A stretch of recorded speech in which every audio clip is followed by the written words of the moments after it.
Buenos días, traders, ¿qué tal? ¿Cómo estáis? Aquí van un día más con vosotros, un lunes más analizando el euro dólar. Para aquellos que todavía no se hayáis ido de vacaciones, sin duda alguna, todavía este mes de julio nos va a seguir dando sorpresas y va a seguir moviéndose este par cuanto menos, dado que pues, los bancos centrales no descansan en estas vacaciones.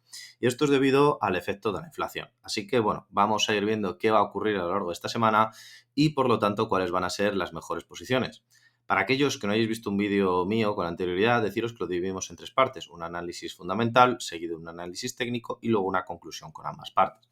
En cuanto al análisis fundamental, deciros que, pues, en comparación a lo que ya comentaba la semana pasada, esta semana va a ser muy importante, puesto que el Banco Central Europeo por fin veremos cómo actúa y veremos si esa actuación se corresponde, ¿no?, con la realidad o con las expectativas que tienen los inversores. De hecho, esta semana, después de pues, bastantes años, después de ya más de 10 años, el Banco Central Europeo por fin decide subir los tipos de interés. Es cierto que muchos analistas, y conforme a lo que esperado, hay muchos analistas que dicen que puede subir 0,25, pero después de las subidas de los bancos centrales, como ha sido el de Canadá, que subió un punto entero en los tipos de interés pues hace tan solo una semana, o las expectativas de que Estados Unidos suba 3/4 de punto o suba incluso un punto entero, muy probablemente el día 26, es decir, la semana que viene, pues no sería del todo descartable que subieran incluso medio punto, puesto que la inflación en la zona euro sigue estando en unos niveles de récord. Ya si vamos país por país, pues incluso encontraremos países que se encuentran en el doble dígito, como es en el caso de España. Entonces, con todo ese ruido de fondo, es muy probable que veamos esto. Pero esto lo veremos el jueves. Y cuando llegue a las noticias del jueves, pues ya entraré más en profundidad. A lo largo del día de hoy no hay realmente ninguna noticia fundamental importante, por lo tanto la inercia, como estaréis viendo en el gráfico, pues está recuperando hasta el 1,0175, es decir, casi el 1,02. Esto es normal, como comenté la semana pasada. Pues bueno, una vez llegáramos al 1,00, que era una resistencia natural súper importante, pues acabaríamos viendo estas fricciones de evolución del precio, no tanto porque realmente el euro no esté débil, que lo está, ni porque el dólar esté mucho más fuerte que el euro, que también lo está, sino porque pensad también que existe una lógica detrás. Si todo el mundo esperaba que llegara hasta el 1,00, lo más probable es que mucha gente ahí tuviera y muchas instituciones tuvieran ahí su take profit. Entonces, ¿qué es lo que ocurre? Pues que cuando todo el mundo tiene su take profit, lo que es la fuerza vendedora se libera y por lo tanto los que están en tendencia alcista recobran el aire y por lo tanto se dan situaciones como estas. Por lo tanto, no es que el euro se esté fortaleciendo mucho, nada ha cambiado, es decir, todavía nada ha cambiado, y por parte del dólar, pues todavía tampoco nada ha cambiado. Por lo tanto, la tendencia a día de hoy sigue siendo bajista. Dicho esto, ya nos iríamos al martes. El martes tenemos pues el CPI, ¿no?, de anual del mes de, bueno, en este caso el mes de junio de la zona euro, que al final pues deja de ser el Consumer Price Index o lo que vendría siendo la inflación, y estamos viendo que se encuentra en un 8,6, o la previsión es de un 8,6. También deciros que de las previsiones fiaros muy poquito, porque en este caso recordaros que Estados Unidos, las previsiones eran de que la inflación se iba a mantener, puesto que han tenido una política súper agresiva de subir tipos de interés y por lo tanto, pues lo esperado, ¿no?, era que por lo menos se mantuvieran. Pues bueno, pues en este caso no ha ocurrido así y por lo tanto, pues ¿qué es lo que os voy a contar? Pues bueno, pues que aquí perfectamente podría ocurrir 3/4 de lo mismo. Aún así, una inflación del 8,6% sigue siendo una auténtica barbaridad. Luego también tenemos permisos de construcción de Estados Unidos que pues se reducen, es normal. En el mes de junio pues ya empieza la temporada de vacaciones, empieza a hacer, aunque os parezca una tontería, empieza a hacer mucho calor, mucho sol en muchos estados propiamente de Estados Unidos, y empezar una obra en verano, aunque tiene sus ventajas, también tiene sus defectos y por lo tanto es mucho más complicado encontrar mano de obra, sobre todo cuando en Estados Unidos también pensad que tienen una oferta de mercado laboral súper ya limitada porque se encuentran en pleno empleo y por lo tanto pues encontrar mano de obra barata pues se complica bastante, ¿no?, para construir. Por lo tanto, bueno, no es una reducción importante, tampoco va a tener mucho peso, pero que si os pica la curiosidad que lo sepáis.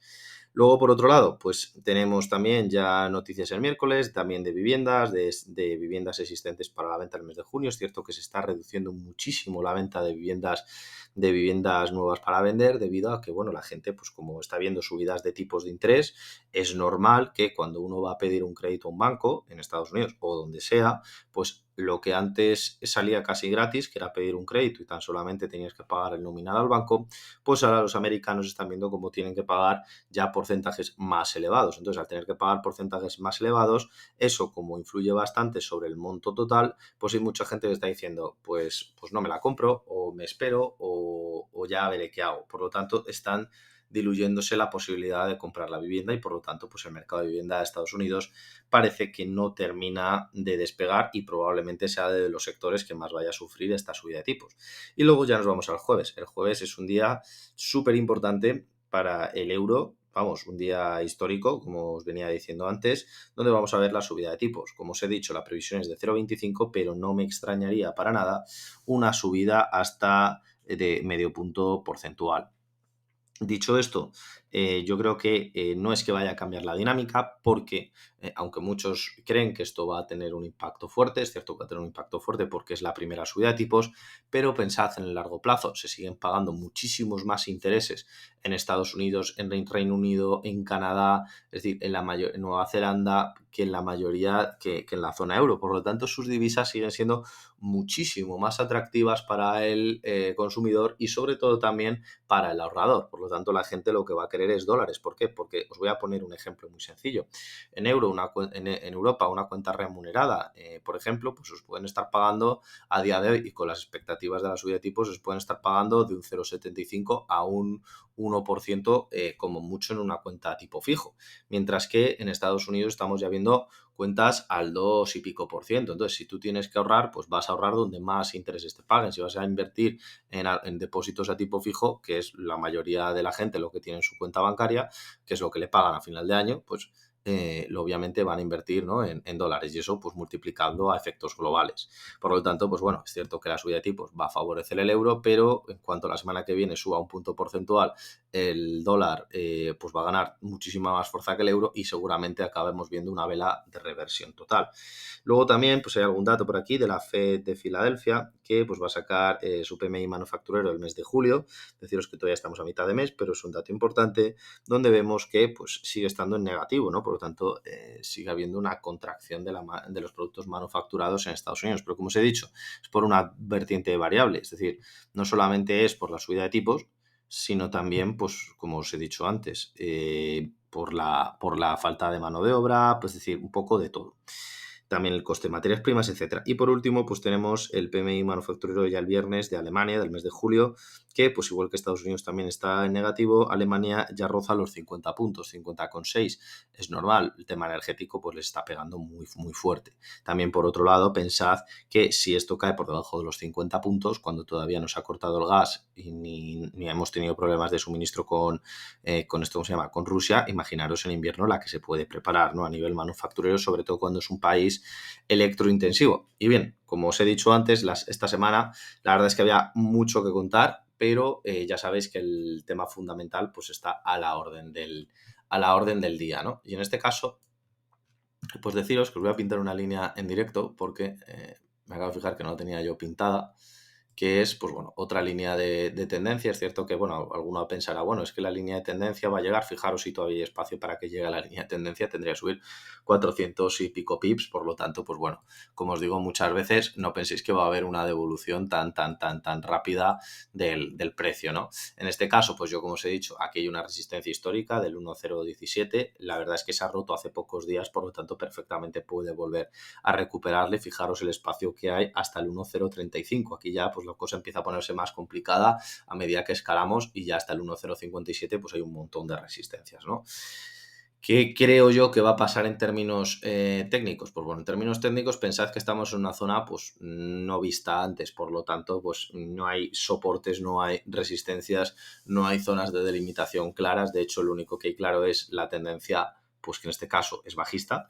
Y deciros que aquí lo que, como os comenté la semana pasada, no solamente por el propio nivel de precios que se encontraba, sino también por por los indicadores técnicos, como por ejemplo eran las bandas de Bollinger, que ya os comentaba que muchas veces, sobre todo en pares que son tan duros como el euro-dólar, pues muchas veces acabamos viendo devoluciones. En este caso ya os dije que estas velas, ¿no?, que se encontraban ya fuera demasiados días, pues lo más probable es que acabáramos viendo cómo acababan retrocediendo y entrando en las propias bandas. De hecho, también incluso, como os comenté, en este caso utilizamos el MAC, que, pues, como también os comento muchas veces, se estaba empezando a perder fuerza y lo que os dije aquí, que se encontraban dos velas con apenas fuerza paralelas, después de un MAC súper ordenado y muy prolongado en el tiempo, por lo tanto era normal que perdiese fuerza. De hecho, fijaros qué forma más estructurada y de hecho está intentando hacer un cruce para hacer ya un cambio de tendencia positivo.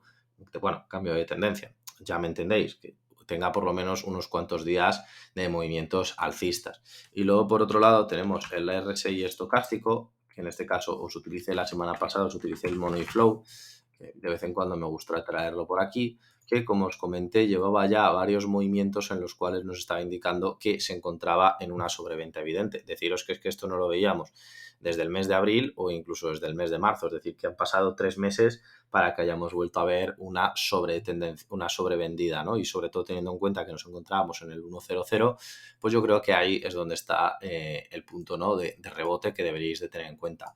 Una vez dicho esto, pues ¿qué es lo que creo que va a pasar con el precio? Pues bueno, pues el precio yo creo que en todo caso a lo largo de estos días veremos cómo intenta llegar hasta aquí. De hecho, yo creo que la media de la banda de Bollinger podemos tomarla como resistencia, el 1.027, 1.025, la subida de tipos sin duda alguna va a ayudar hasta que llegue aquí, pero os digo que tengáis cierto cuidado porque tampoco va a llegar a mucho, porque va a haber muchísima gente fuera del mercado, sobre todo esperando a los movimientos de la Reserva Federal de la semana que viene. Por ello, es cierto que auguro que probablemente haya muchísimas compras, que es cierto que también pues, veremos sus correcciones y demás, como es lógico, pero que la zona de juego va a ser esta. Le va a costar romper un poco esta resistencia, también os lo digo, pero que esperéis que esta semana, debido a la subida de tipos, nos encontremos por aquí. Dicho esto, pues como siempre os digo, riesgo-beneficio. El riesgo-beneficio en este caso, pues si compráis por aquí, pues podéis llevaros fácilmente unos 130 pips y esperar a que caiga por debajo de aquí, pues podemos estar hablando de unos 40, 50 pips, es decir, un ratio de 2 y pico a 1. Por lo tanto, sigue siendo un ratio bastante aceptable. Dicho esto, pues yo creo que la subida de tipos va a ayudar muchísimo a la subida del euro-dólar. El dólar también va a perder parte de su atractivo, no porque sea una divisa mala, sino simplemente porque tiene que compensar el exceso de subida que ha tenido y por lo tanto, pues estos dos factores juntos pues van a ayudar de una forma bastante importante. Así que con esto me despido, espero que os sea de utilidad el vídeo y con esto nos vemos en próximas ocasiones. Un saludo y hasta la próxima.